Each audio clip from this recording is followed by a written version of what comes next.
Assalamualaikum warahmatullahi wabarakatuh. Selamat malam anak-anak, mas-mas, mbak-mbak semua. Sugeng dalu, salam sehat selalu. Oke, ini pertemuan kita pertama kali. Malam ini kita bahas tentang sistem sumber daya energi pada sepeda motor pada teknik otomotif. Apa itu? Kita bahas nanti. Oke, siapkan kopi dan sebagainya ya. Pada sistem sepeda motor secara umum ya, itu baik merek Honda, Yamaha, Suzuki, VR, Kymco dan sebagainya, itu secara umum itu dibagi menjadi 3. Cara konstruksi sepeda motor dari depan sampai belakang itu dibagi menjadi 3 bagian. Nah, 3 bagian itu apa saja? Yang pertama adalah mesin, yang kedua itu rangka atau chassis, kemudian yang ketiga itu adalah kelistrikan. Itu adalah 3 komponen pada sepeda motor, itu yang utama. Nah, 3 komponen itu nanti kita bagi atau ada komponen masing-masing ya, nanti lebih detailnya kita akan bahas. Nah, untuk sistem mesin sendiri ya, di mesin sepeda motor, baik sepeda motor mobil, itu terdiri dari 2 bagian. Jadi dibagi menjadi 2 lagi. Mesin itu sebenarnya dibagi menjadi 2 bagian lagi. Yang pertama itu adalah sistem tenaga penggerak yang menggerakkan, yang menghasilkan power ya, yang dari bahan bakar dibakar ya, terjadi ledakan, menggerakkan power senggol dan sebagainya, itu namanya sistem tenaga penggerak.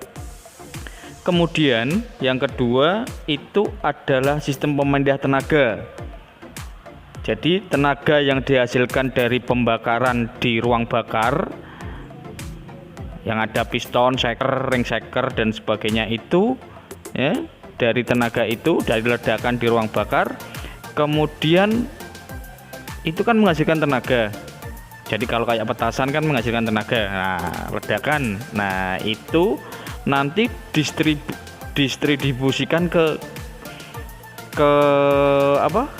kopling sampai ke roda gigi, giris transmisi sampai ke roda belakang. Nah, itu adalah komponen mesin dalam sistem pemindah tenaga. Apa saja di situ? Banyak.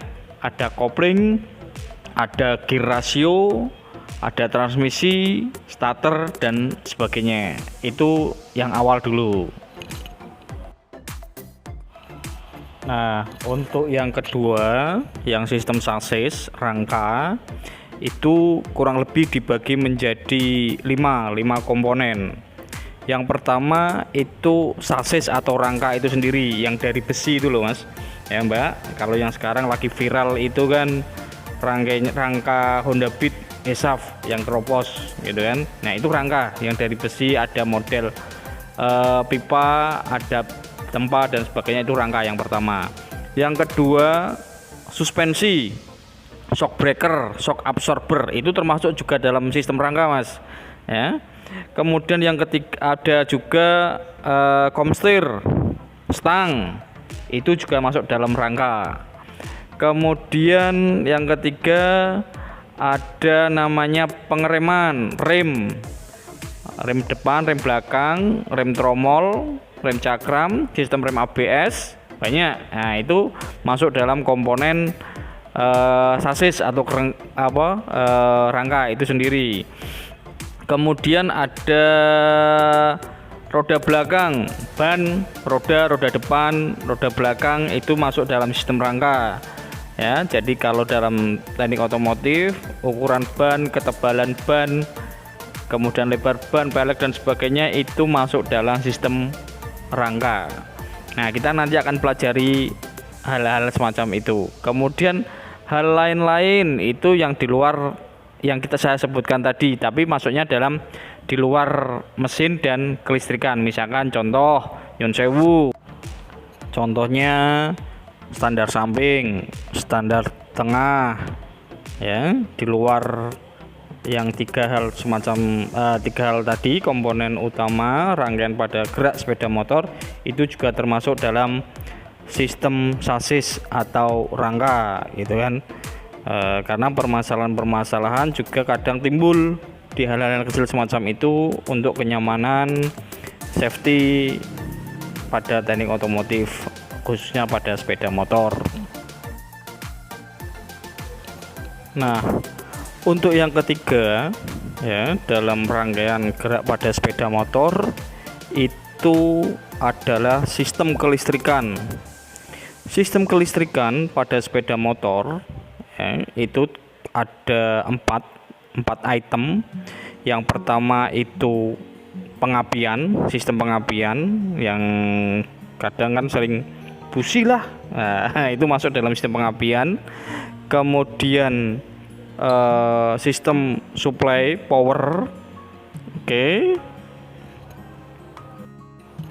Kemudian yang ketiga itu sistem atau mekanisme sinyal, lampu putus, lampu kota, lampu sen, lampu rem, lampu dim, ya. Kemudian sinyal-sinyal, apalagi kalau sistem injeksi sekarang, ya. Nah, itu masuknya dalam sepeda motor, itu masuknya dalam mekanisme sinyal.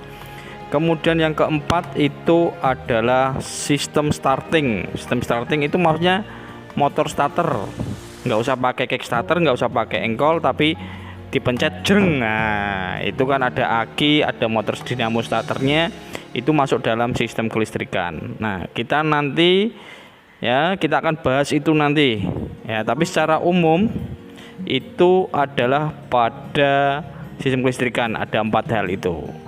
Oke, paham nggih?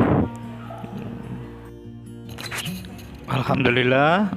Oke, ya, untuk malam ini pertemuan kita, jika ada pertanyaan bisa WA atau tulis di kolom komentar, ya. Tetap selalu jaga kesehatan, tetap semangat, dan jangan lupa bersyukur. Wassalamualaikum warahmatullahi wabarakatuh. Tetap semangat.